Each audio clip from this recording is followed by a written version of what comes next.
Hello viewers, welcome to LD mathematics. ये हमारे ordinary differential equation की रॉस्कियन टॉपिक का 4th लेक्चर वीडियो है। तो हम स्टार्ट करते हैं क्वेश्चन। ये 2018 दिसंबर का क्वेश्चन है। 3 solution of the certain second order non homogeneous linear differential equation are y1x equals to 1 plus x e की power x square, y2x equals to 1 plus x e x square minus 1, y3x equals to 1 plus e x square. Which of the following is general solution of the differential equation. तो इस equation यहाँ y1 y2 y3 दिया हुआ है, तो ये second order non homogeneous differential equation का general solution हमको फाइंड करना है ना। और ये ऑप्शन दिए हुए हैं, तो हमको एक कॉन्सेप्ट पता है कि non homogeneous linear differential equation के सॉल्यूशन तभी पॉसिबल हैं जब इनके कांस्टेंट का सम 1 होता है ना। तो अब देखते हैं ऑप्शन 1। तो ऑप्शन 1 में इसके कांस्टेंट मतलब y1 c1, तो c1 का कोफिशिएंट क्या हो जाएगा 1, तो ये वो c1 प्लस यहाँ पे क्या हो जाएगा y1 इंटू 1 मतलब 1, यहाँ पे क्या हो जाएगा c2, फिर यहाँ पे माइनस c1, यहाँ हो जाएगा माइनस c2। तो यहाँ पे हमारा c1 कैंसिल हो गया, c2 कैंसिल, तो कांस्टेंट का सम की वैल्यू क्या आ गई 1। तो यही बोला था, इसके कांस्टेंट का सम 1 होना चाहिए, तो हमारा फर्स्ट ऑप्शन करेक्ट हो गया। सेकेंड ऑप्शन में क्या दिया है, यहाँ पे आएगा c1 minus c1 plus c2 minus c2। तो इसका क्या हो जाएगा हमारा c1 c2 कैंसिल हो गया, c1 भी कैंसिल हो गया, इसकी वैल्यू 0 आ रही है, तो 0 के 1 के इक्वल नहीं है। सेकेंड ऑप्शन हमारा गलत हो गया। थर्ड में देखते हैं c1 minus c1 plus c2 minus c2 plus c3 minus c3, तो इसी को हम लिखे हैं, है ना, थर्ड ऑप्शन में। तो c1 c2 यहाँ पे भी सारे टर्म कैंसिल हो जा रहे हैं, c1 c2 c2, तो ये वही 0 के इक्वल आ रहा है, थर्ड ऑप्शन भी गलत हो गया। नेक्स्ट फोर्थ देखते हैं, c1 minus c1 c2 minus c2, और यहाँ पे एक और है प्लस y1 है, तो y1 का कोफिशिएंट क्या है 1, तो प्लस 1 आएगा। तो c1 और c2 कैंसिल हो गया, लेकिन 1 बच गया, तो यहाँ पे कांस्टेंट का सम 1 आ रहा है, तो हमारा फोर्थ ऑप्शन करेक्ट हो गया। तो इस क्वेश्चन का first and fourth option correct हो जाएगा, सेकेंड और थर्ड इनकरेक्ट हो जाएगा। अब हम आते हैं नेक्स्ट क्वेश्चन में। ये हमारा नेक्स्ट क्वेश्चन है रॉन्स्कियन का। The method of variation of parameters to solve the differential equation. Variation of parameter से इस डिफरेंशियल इक्वेशन का सॉल्यूशन बताया गया है, जहाँ पे P X Q X R X क्या है, नॉन ज़ीरो कंटिन्यूस फंक्शन है इंटरवल आई में। 6 a particular solution of the form, particular solution किस फॉर्म में है वाई पी। जब सी एफ पी आई निकालते हैं ना, तो जो पी आई होता है उसी को हम वाई पी से दर्शाते हैं। तो Y P X equals to V one X Y one X plus V two X दिया हुआ है, और क्या दिया है y1 and y2 are linearly independent solution. तो लीनियरली इंडिपेंडेंट सॉल्यूशन मतलब उसका जो रॉस्कियन है वो क्या होता है, नॉट इक्वल्स टू 0, और जो इक्वेशन है y double dash plus P X Y dash plus Q X Y equal to 0, and v1x and v2x are function of determine which of the following statement are necessary to. तो अब हम इसका option देखते हैं। First option में है the wronskian of y1 and y2 is never 0 in I, है ना। तो हमारे क्वेश्चन में क्या दिया हुआ था, y1 and y2 linearly independent, और लीनियरली इंडिपेंडेंट है मतलब उसका रॉस्कियन की वैल्यू क्या होती है, नॉट इक्वल्स टू 0, तो वही हमारा फर्स्ट ऑप्शन में दिया हुआ है ना। y1 y2 लीनियरली इंडिपेंडेंट है, तो रॉस्कियन x नॉट इक्वल्स टू 0 हुआ, तो हमारा फर्स्ट ऑप्शन करेक्ट हो गया, क्योंकि इसमें साफ लिखा हुआ है y1 and y2 is never 0 in आई, तो फर्स्ट ऑप्शन हमारा करेक्ट हो गया। अब हम देखते हैं इसका सेकेंड थर्ड ऑप्शन को। अब हम इसको आगे सॉल्व करते हैं। ऑप्शन डी के लिए देखिए यहाँ पे क्या दिया हुआ है, the solution set of y double dash plus P X Y dash plus Q X Y equals to R X consist of function of the form a y1 plus b y2 plus yp where a b belongs to r arbitrary constant. तो यहाँ पे देखिए हम लोग क्या बोलते हैं, differential equation का सॉल्यूशन का फॉर्मूला क्या होता है, वाई एक्स का equal to C F plus P I. तो सी एफ के लिए क्या बोला है हमारा, y1 और y2 उसका लीनियरली इंडिपेंडेंट सॉल्यूशन है, तो y1 और y2 सॉल्यूशन है, मतलब CF मतलब इक्वल टू क्या हो जाएगा c1 y1 plus c2 y2, तो इसका CF का वैल्यू ये हो गया। तो CF की value c1 y1 plus c2 y2, और PI की वैल्यू क्या हो गई ypx, है ना। तो अब देखिए हम इसको ऑप्शन 4 से कंपेयर करते हैं। ऑप्शन 4 में हमारा दिया हुआ है इसका consisting of function of the form, हमारा जो आंसर है वो इस फॉर्म में होगा। तो देखिए यहाँ पे ए की जगह C1 है, बी की जगह C2 है और यहाँ पे YP। तो मतलब इसका ऑप्शन डी सेम यही है, सेम एज ऑप्शन डी। तो हमारा ऑप्शन डी करेक्ट हो गया। तो ऑप्शन 1 और ऑप्शन डी हमारा करेक्ट हो गया। अब हम चेक करते हैं ऑप्शन बी और सी के लिए। तो for option B and C YPX की वैल्यू हमारे पास दी हुई है ना, V1 Y1 plus V2 Y2। तो उसी को मैंने लिखा। अब YP डैश निकालेंगे, V1 Y1 dash plus V1 Y1 dash, है ना, फर्स्ट फंक्शन सेकंड का differentiation plus second function first का डिफरेंशिएशन वाला फॉर्मूला लगा यहाँ पे भी। अब हम एक वेरिएशन ऑफ पैरामीटर की प्रॉपर्टी जानते हैं कि Y1 V1 dash plus Y2 V2 dash equal to 0 लेते हैं जब वेरिएशन ऑफ पैरामीटर में सॉल्व करते हैं, है ना। अब यहाँ पे YP डैश निकला, YP डबल डैश निकालेंगे। तो यहाँ पे है YP डैश, उसके बाद YP डबल डैश निकाला, सेम वही फर्स्ट फंक्शन सेकंड फंक्शन का फॉर्मूला लगाए।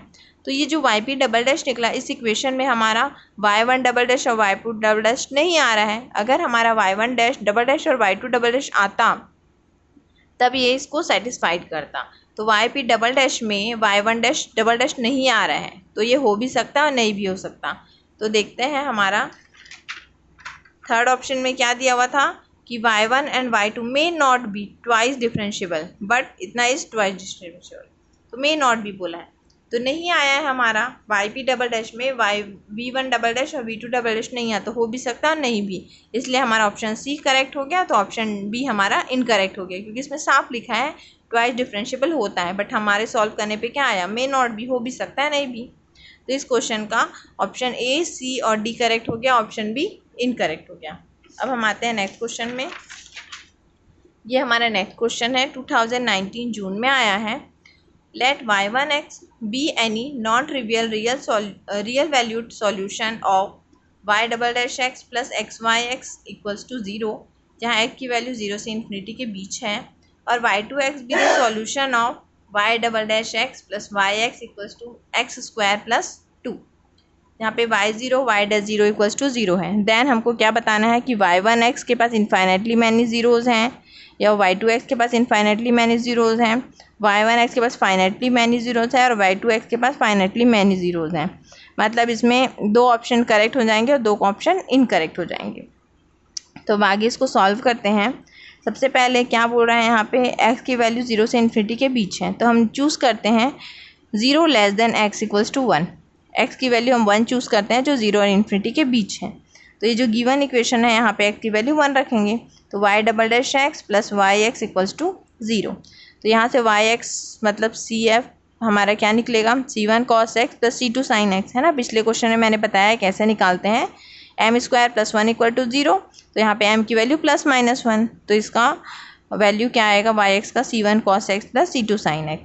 अब 0 और इन्फिनिटी के बीच में वैल्यू है x। अब हम खुद से चूज़ कर रहे हैं C1 और C2 का, जैसे हम लोग खुद से 1/√2 ले लिए जो कांस्टेंट वैल्यू है।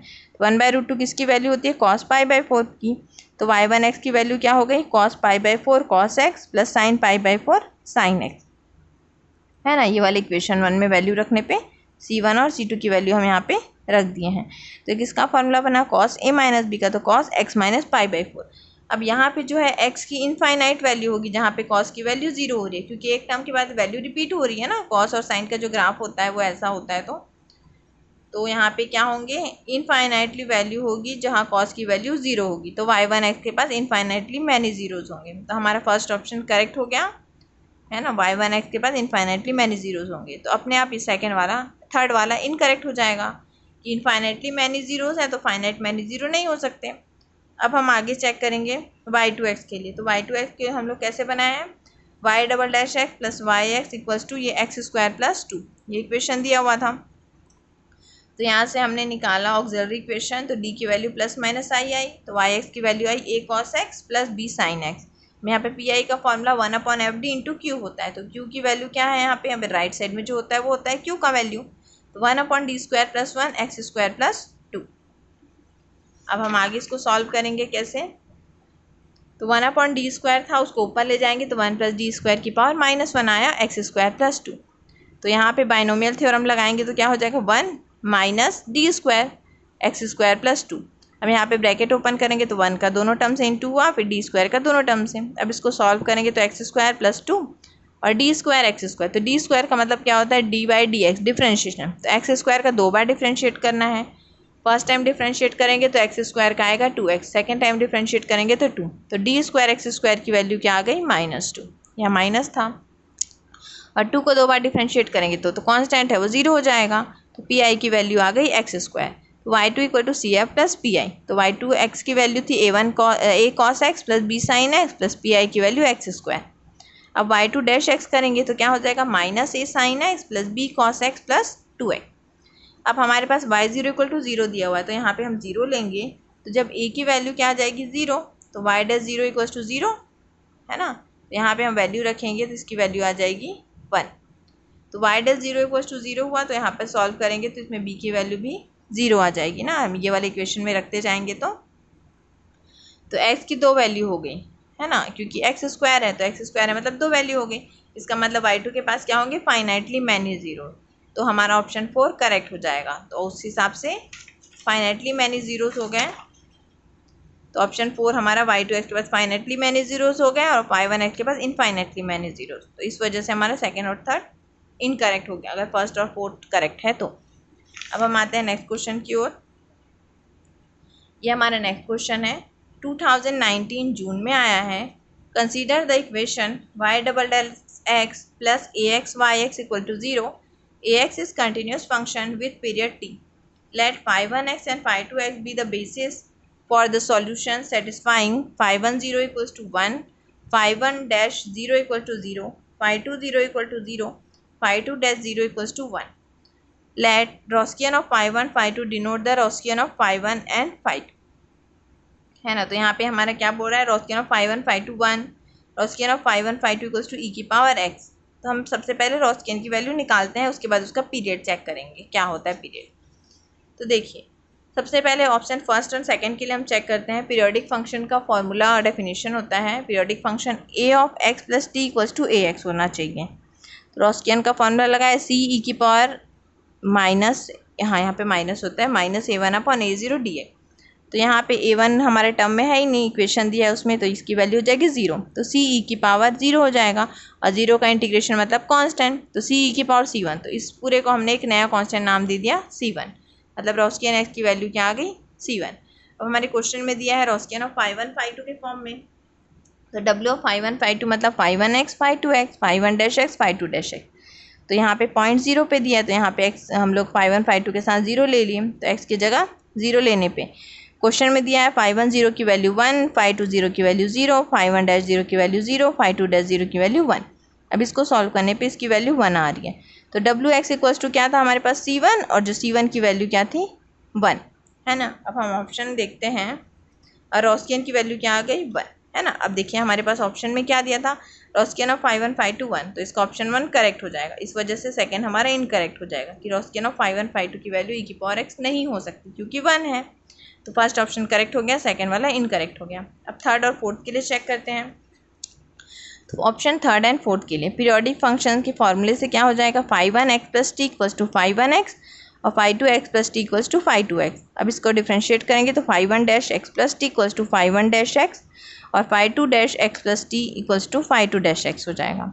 तो जब x इक्वल्स टू 0 दिया हुआ है तो phi1 t equals to phi10 equal to 1 दिया हुआ है क्वेश्चन में, और phi2 dash T equal to phi2 dash 0 equal to 1 ये भी क्वेश्चन में दिया हुआ है।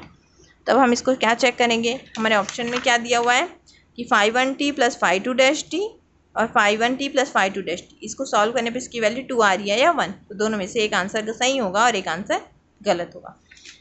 तो phi1 t plus phi2 dash T की वैल्यू निकालेंगे, तो phi1 t की वैल्यू क्या दी हुई है 1 और phi2 डैश टी की वैल्यू भी है 1, तो 1 प्लस 1 इक्वल्स टू 2, तो मतलब हमारा थर्ड ऑप्शन करेक्ट हो गया क्योंकि उसमें 2 दिया हुआ था। हमारे इस क्वेश्चन का थर्ड ऑप्शन करेक्ट हो गया क्योंकि phi1 t plus phi2 dash T की वैल्यू t थी 2 3, और हमारा फोर्थ ऑप्शन इनकरेक्ट हो जाएगा क्योंकि इसमें वही टर्म की वैल्यू 1 दी हुई है। तो इस क्वेश्चन का फर्स्ट और थर्ड करेक्ट हो गया, ऑप्शन 2 और 4 डिस्कार्ड हो गया। ये था हमारे ओडी का लेक्चर वीडियो। अब नेक्स्ट लेक्चर वीडियो में हम कुछ और क्वेश्चन लेके आएंगे। Thank you for watching guys.